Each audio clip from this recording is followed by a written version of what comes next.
Ano na naman? Bakit ba pag palagi mo ako nakikita, lagi nakasimangot yung mukha mo? Niligawan ka ba nito?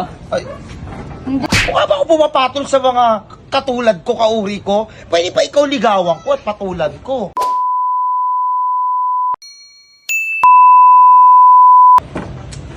Ben, oras na. Wala pang bumibilis tindahan ko. Ay, May bibili na. I miss. Mm. Bakit? Ano na naman? Bakit ba pag palagi mo ako nakikita, lagi nakasimangot yung mukha mo? Lagi ka kasing lumilitaw. Ayaw mo ba ako nakikita? Ay, nako. Bakit? Bakit ayaw mo ako nakikita? Pag wala kang benta, palagi kang, ewan ko ba?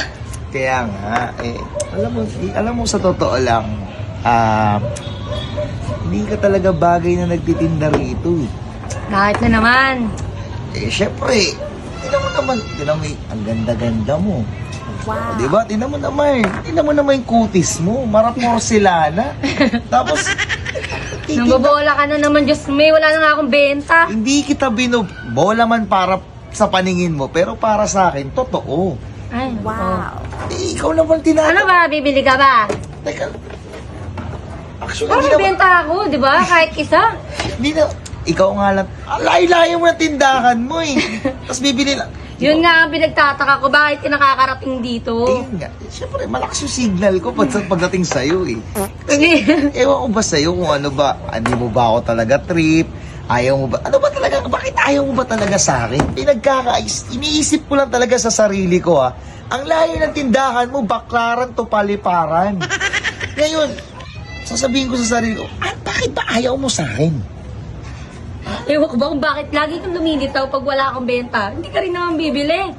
Tinatanong ko, bakit ayaw mo sa akin? Hindi ka ba bagay dito?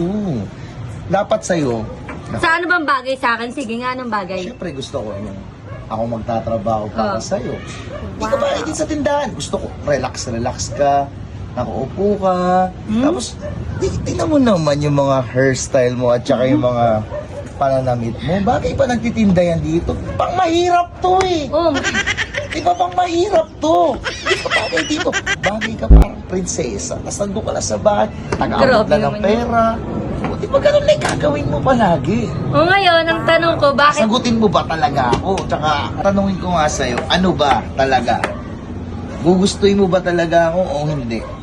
Isa lang naman yung biniano ko eh. Uy, ano to? Ay. Niligawan ka ba nito? Ay, Hindi, Ha? nagbabatay lang ako dito ah. ano yan? Boyfriend ko. Ikaw naman. Alam ko naman. Ay, sorry. Inaano ko lang siya. Sabi ko naman sa'yo kasi, doon ka na mismo sa parlor ko magpa-pedicure, magmamanik, at saka yung buhok mo, ikukulot ko yan. Ay, andiyan pala yung asawa ko, ang gwapo-gwapo naman ang asawa. Ay, niligawan na kayo eh. Ay, ako? Mukha ba ako pumapatol sa mga katulad ko, kauri ko? Pwede pa ikaw ligawan ko at patulad ko. Pero yung kauri ko, hindi no. Tsaka girl, masyado masungit yung asawa mo. O paano girl ha, tutuloy na ako. Basta sa parlor ko, kita tayo, i-curl kita ha. Kasi Ingat ka ha. Babush! Babush. Sabi ko sa'yo, ano titindi? Diba? Ewan ko ba? Umalis ka nga dyan. Bato yung mga alak mo doon. Isa nasa rep. Tapos isa kumakain na ng lupa. Isa may ako na kutsilyo. Okay, uwi na ako. Bantay ka.